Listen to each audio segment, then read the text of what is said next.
மாவட்ட அதிகார சபை தலைவர் மட்டக்களப்பு மாவட்டம் 2024-25 பெரும்போக வெள்ள அனர்த்தத்தை பார்வையிட வந்துள்ள எமது தேசிய அதிகார சபை தலைவர் மற்றும் புலனறுவை அதிகார சபையின் தலைவர், திருவோணமலை அதிகார சபையின் தலைவர், தெய்யத்தகண்டி அதிகார சபையின் தலைவர் அனைவரையும் வரவேற்றவனாக, எமது மாவட்டத்தில் கிட்டத்தட்ட பெரும்போகம் 2 லட்சம் ஏக்கர்கள் பயிற்சியை பண்ணப்பட்டு வந்தது.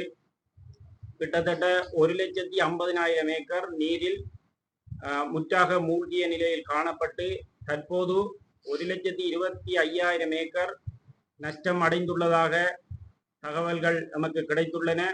அது தவிர பல வயல் நிலங்கள் மணலால் பார்க்கப்பட்டு இனி ஒரு காலத்தில் செய்கை பண்ணப்பட முடியாத நிலைமையில் காணப்படுகின்றது. அந்த வயல் நிலங்களை திருத்துவதாயின் ஒரு ஏக்கருக்கு 1 லட்சம் ஆக குறைந்தது செலவழிக்க வேண்டிய நிலைமை காணப்படுகின்றது.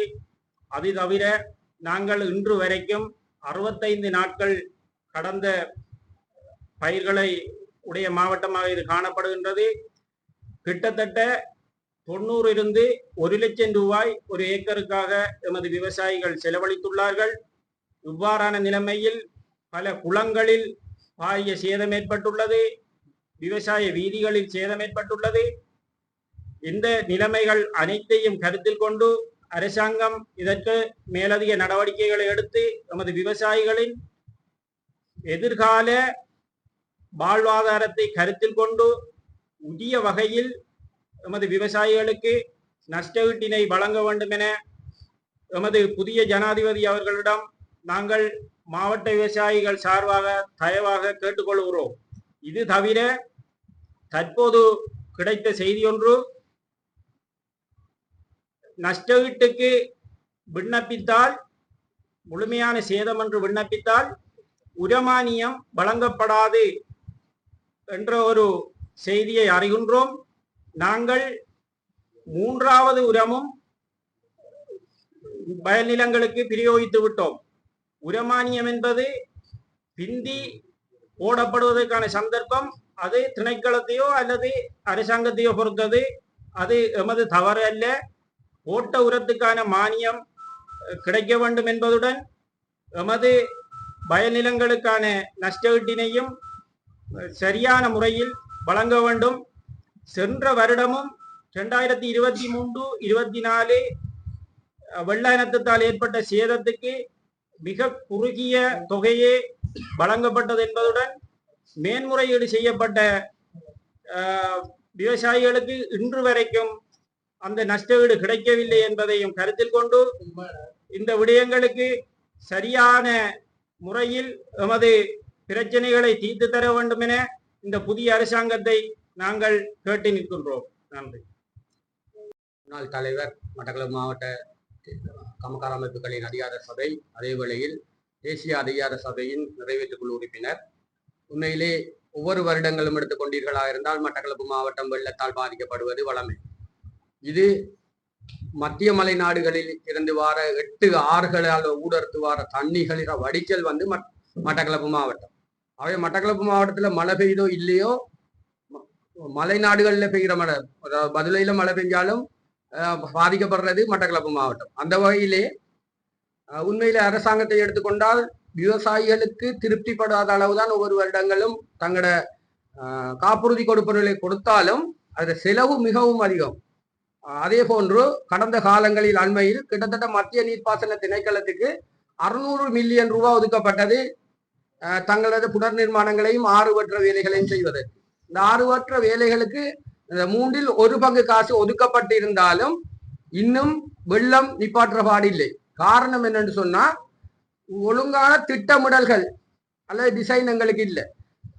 முந்தனையாறு திட்டத்தை எடுத்துக்கொண்டால் முந்தனையாறு திட்டம் அந்த ஆண்டாண்டு கை கட்டிய நிலையில திட்டமிட்டு நீர்ப்பாசன திணைக்களத்தால காலங்கடத்தப்படுகின்றது. முந்தனையாறு ப்ராஜெக்ட் செய்யப்படுமா இருந்தால் அதில் வர ஃப்ளட் மிட்டிகேஷன் பிளான், அதில் வர அந்த வெள்ள தடுப்புக்குரிய திட்டங்களை சரியாக தீட்டுவோமாக இருந்தால் இந்த மட்டக்களப்பு ஓரளவு வெள்ளத்திலிருந்து குறைக்கப்படும். அதே போன்று உணிச்சை குளத்தை எடுத்துக்கொண்டால் உணிச்சை குளத்தில் 6 மடங்கு தண்ணி ஒவ்வொரு மாறிக்கும் வீணாகி கொண்டிருக்கின்றது.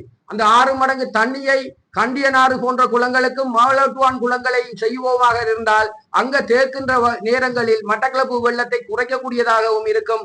கோடை காலங்களில் நாங்கள் இன்னும் அதாவது 40% நீர்ப்பாசன காணிகளை 60% கூட்டுவதற்கும் வழி அமைக்கும். ஆகவே இந்த விவசாயம் சார்ந்த நீர்ப்பாசனம் சார்ந்த திட்டங்கள் விவசாயிகளோடு சேர்ந்து பின்னி பிணைந்து கடந்த கால அரசாங்கங்கள் நடைமுறைப்படுத்தத்தால் ஏற்பட்ட காரணமே இந்த திட்டங்கள். அதே போன்று மட்டக்களப்பிற்கு 6 ஆறுகளூடாக வர தண்ணி 16 ஆறுகளூடாக நகரத்தை அண்டுகின்றது. நகரத்தை அண்டுற தண்ணி 56 தோணாக்களூடாக கலப்பை சென்ற சரித்திரம் இருக்குது மட்டக்களப்பு. ஆனா இன்றைக்கு 56 தோணாக்கள் இருக்குதாண்டு எங்க போனது தெரியாத ஒரு நிலையில இருக்குது அரசியல் செல்வாக்கு காரணமாக.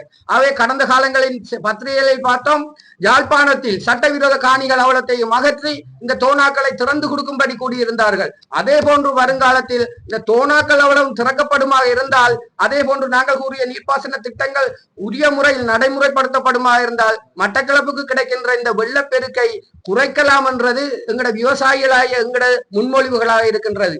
அதே வேளையில் அரசாங்கத்தை எடுத்துக்கொண்டீர்களாக இருந்தால் மட்டக்களப்பு மாவட்டத்துக்கு கிடைக்கின்ற 1ஆம் கட்டம் அல்லது 2ஆம் கட்டமாக வளமையாக கிடைக்கின்ற காப்புறுதி தொகை எங்களுக்கு போதுமானதாக இல்லை. காரணம் என்னென்றா 4 நாள் 5 நாள் 7 நாளைக்கு தண்ணி நின்று அந்த வெள்ளாமை நல்லா இருந்தாலும் எங்களுக்கு விளைச்சல் கிடைக்கிறது. ஆகவே மட்டக்களப்பு மாவட்டத்துக்கு கண்டு எங்களுடைய தேசிய அதிகார சபையின் தலைவர் செயலாளர் குழுக்கள் வந்து சொன்னது மாதிரி விசேட அமைச்சரவை பத்திரத்தை சமர்ப்பித்து எங்களுக்கு உரிய நட்டவிடை வழங்க வேண்டும் எனவும் அதே போன்று அரசாங்கம் நேற்று அனுப்பி இருக்கிற கடிதத்தின்படி உரம் மானியம் அத்துக்கான கொடுப்பனவை நிறுத்த சொல்லுகிறார்கள்.